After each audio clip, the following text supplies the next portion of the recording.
Hi everybody and welcome. Today I have BELKIN SoundForm Rise and I'm going to tell you how to do a soft reset. So at first you have to turn your headphones on. To do so you have to take out both earbuds out of the case. Now close the case.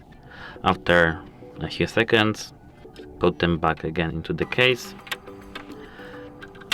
and close the case. Now you have to wait something around 20 seconds, 10 seconds, 20 seconds at least.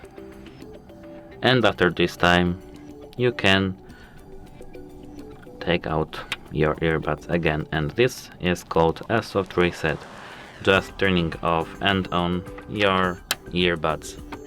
Hope you can now normally listen to your music. That's it, hope it helps you and goodbye.